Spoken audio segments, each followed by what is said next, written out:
Right, back in the day, I've got the retro Team Towers hat on. This is going to be a bit different video. This one I'm going to do this probably over a course of a few days. But we're going to do a bit more on the radiator that we started on the weekend, the radiator bracket. So, just going to figure out how it's all going to go together. And then wall it up, and then we'll figure out how to mount it in the car later on. Yeah, let's get to it.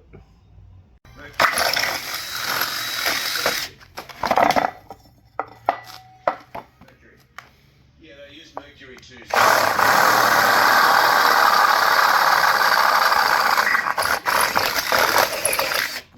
This idea, we've got these sort of cut out, got the old bracket cut up, squared up, drilled out, got brackets there. So just going to tack these in. I'm going to square that one up again. I'm going to tack these on and then wall some crossbars to it and see how it looks. There we go, we've got two of them joined together. Next step is to cut this bit here to make a spreader bar for the top.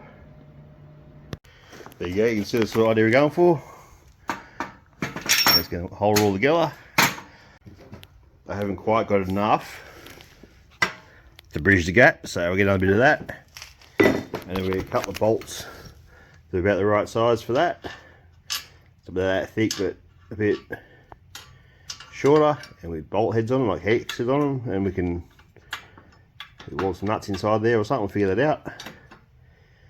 And then we can put it together some more, but for today that'll do us. So we're back with the second part of the video soonish. We're back, it's the next day, and the Bunnings got issued with steel. Just going to put like a spreader bar in there, and then we got some bolts of different lengths. Just going to wall the nut into the back of it. There we go, got that one. Just wall the nut in there, and then we can bolt it through and hold it together. So let's get cutting and welding. So we cut this bit here out, and we're just going to weld that in, and that'll give us our basic frame for the radiator. So we've got one bolt there, or one nut welded on. So what we've done, we just sort of put a nut and bolt there, so we'll weld this one here on, and then we can give our mount another test. There you go, that's that bit so far, that's the idea. So we've got these brackets cut up, mounted on there, that holds the radiator in. You've got holes through the bottom here, where it just sits down like it would in the Commodore radiator. So it would in the Commodore. Next thing to do, we've got to cut these bits off here. We get some of this big angle line here probably, and sit it in the car, see where it's got to sit. Attach it to the floor of the car. But that's a job for when the sun's out. The car's outside at the moment, so that's a daylight job. So we'll be back with some more of that later on. Alright, back in. Yeah, there we go, about there. So we'll attach this side to the roll bars. And that side we're going to make it, them brackets are the bits on there. Just going to make them a bit longer.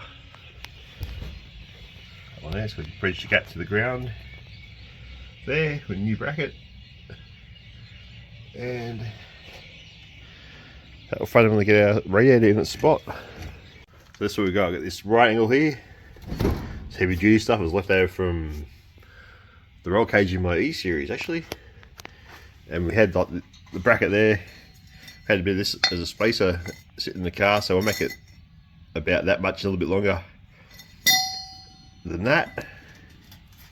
And then we'll make this one here a bit longer again because of the curvature of the floor, and then we can actually have to trim these down later on to match the shape of the floor of the car, because the rear floor of the car is not straight. So let's cut a bit of that off, join it to that, and that should get the bracket to the step we've installed in the car. There we go, got some brackets added on there. I actually wore them to the old bracket there. I assume to give it some more strength. Just got to cut the bottom of them off once it's in the car. When they're shaping to the shape of the floor, we'll make that side attached to the roll cage. But before it goes in the car, I should give it a quick paint, just why it's out of the car a bit easier. completely weld and should do the job. If not, we'll get the professionals to touch it up later on. There you go. You get a quick hit with the Kill Rust Blue, same colour the car's painted. But there you go, that's that part of it done. Well, there you go, it's just a quick video showing how to make the brackets. It's a bit different in this video, done it after work in the afternoon, so we don't have time to set all the cameras up and that to do it like a normal video.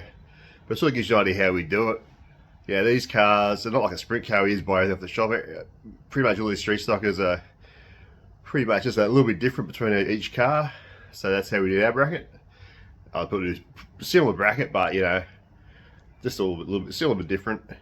Anyhow, as always, don't forget to subscribe to the channel, like the video, and make any comments if you can think of anything. But until next time, we'll see you later.